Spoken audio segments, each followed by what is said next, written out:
The first new bird flu case in humans has been confirmed. Panic is starting. Time magazine is reporting on this. The latest version is called H6N1.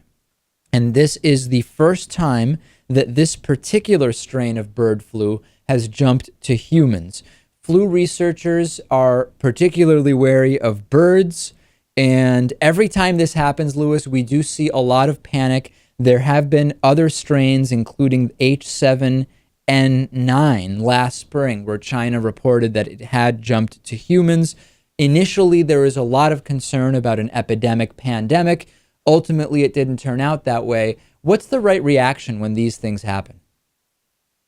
Well, what's the right reaction from people or from media, from the media being Well, I'm responsible? sure one is related to the other. I guess. I mean, of course, it has to be mentioned, but every time it is, especially when Time is reporting on it, people freak out, Right. and it's usually completely unnecessary. Look what happened with swine flu. I mean, that was full blown chaos in terms of media coverage and fear, but it was handled and it wasn't that big of a deal. Yeah, I'm kind of split on this because on the one hand, public health experts are being very specific and they're saying it's true, we don't know how easily H6N1 could spread in people, but the fact that it was bird flu that mutated and infected people, that's concerning. And I understand that.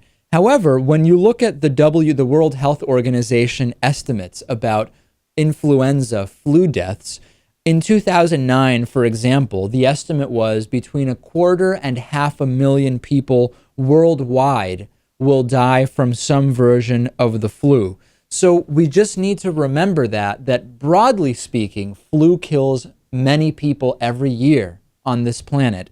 And when we look at the potential for H6N1 or one of these other strains, let's just contextualize that, right? Because when you start hearing, oh, this could kill 50,000 people, we don't need to say who cares about 50,000 people. We don't need to pretend like 50,000 people is nothing. But we need to contextualize it and look at the number of people that already die every year from the flu and say, more broadly speaking, what can be done rather than a freak out about one specific strain. That doesn't mean there might not be a strain that is particularly deadly.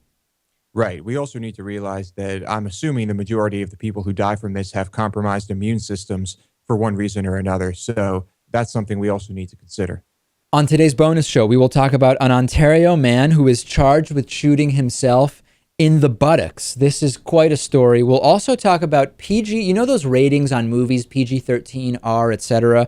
PG-13 movies actually have more gun violence than R-rated movies.